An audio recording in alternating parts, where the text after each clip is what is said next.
পুরনো মসজিদ এয়ারপোর্টের, যেটা এয়ারপোর্ট হওয়ার আগে পর্যন্ত ওই মসজিদ থাকে ওই জায়গায়। সেই মসজিদ নিয়ে এখন কথা তুলেছে শুভেন্দু অধিকারী, মসজিদ ওখান থেকে আরে ভাই, এদের ইস্যু তো নাই। এরা প্রতিশ্রুতি কি দিয়েছিল? 450 টাকায় গ্যাস দেওয়ার কথা বলেছিল, দিয়েছে এখন পর্যন্ত?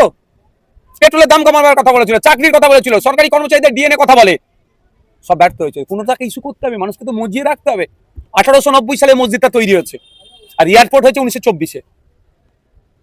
সহজ নয়। আইন আদালত আমরাও বুঝি, পেপার পত্র আমরা বুঝি। একেবারে পেট্রোল ডিজেলের দাম এটা নিয়ে একেবারে চতুর্থবার বাড়তে বাড়তে একবার দুবার তিনবার চতুর্থবার বেড়েই গেল, বেড়ে 13 টাকা 59 পয়সায় এসে দাঁড়িয়েছে। কেন শুভেন্দু বাবুকে প্রশ্ন করেন না?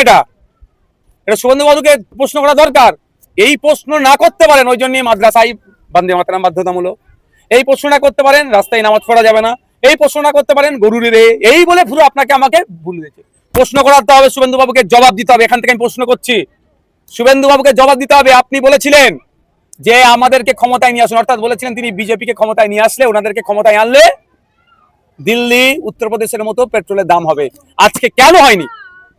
এই প্রশ্নগুলো করতে হবে। আমি প্রশ্ন করছি, অন্যদেরও বলবো প্রশ্ন করুন শুভেন্দু বাবুকে।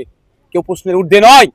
দেশের আইন বিচার আদালত আছে, যেমন দেশের গণতন্ত্র আছে, সংবিধান আছে। হ্যাঁ, প্রশ্নের স্বাধীনতা বজায় রেখে করতে হবে। এই প্রশ্ন না করতে পারে, আপনাকে আমাকে অন্যদিকে মাইন্ডকে ডাইভার্ট করে রেখে দিয়েছে। বাড়তি থাকলে মানুষ কোন জায়গায় পৌঁছবে, মানে এই এর কোনো সুরাহা মিলবে বলে মনে করছে? হিন্দু খাতরে মেহা বলে তো ভোটটা চেয়েছে। হিন্দু ভাইদের কি খাতরা থেকে উদ্ধার হচ্ছে? যে আমার সমাজের হিন্দু ভাইরা খাতরা থেকে উদ্ধার হতে গিয়ে 113 টাকা পেট্রোল কিনতে হয়, আমার নওশাদ সিদ্দিকীর কষ্ট হবে না? আমার অন্তত হিন্দু ভাই আমার সমাজের খাতরা থেকে উদ্ধার হোক না। এরা ফেলিওর হচ্ছে।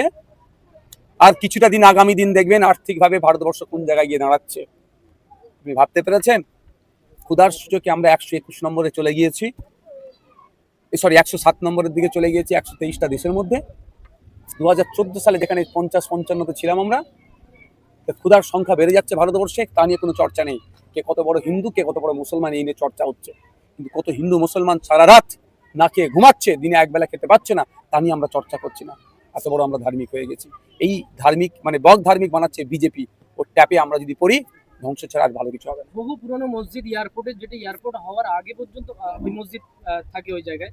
সেই মসজিদ নিয়ে এখন কথা তুলেছে শুভেন্দু অধিকারী, মসজিদ ওখান থেকে। আরে ভাই, এদের ইস্যু তো নাই। এরা প্রতিশ্রুতি কি দিয়েছিল? 450 টাকায় গ্যাস দেওয়ার কথা বলেছিল, দিয়েছে এখন পর্যন্ত? পেট্রোলের দাম কমাবার কথা বলেছিল, চাকরির কথা বলেছিল, সরকারি কর্মচারীদের ডিএনএ কথা বলে, সব ব্যর্থ হয়েছে। কোনোটাকে ইস্যু করতে হবে, মানুষকে তো মজিয়ে রাখতে হবে। 1890 সালে মসজিদটা তৈরি হয়েছে, আর এয়ারপোর্ট হয়েছে 1924-এ। সহজ নয়। আইন আদালত আমরাও বুঝি, পেপার পত্র আমরা বুঝি।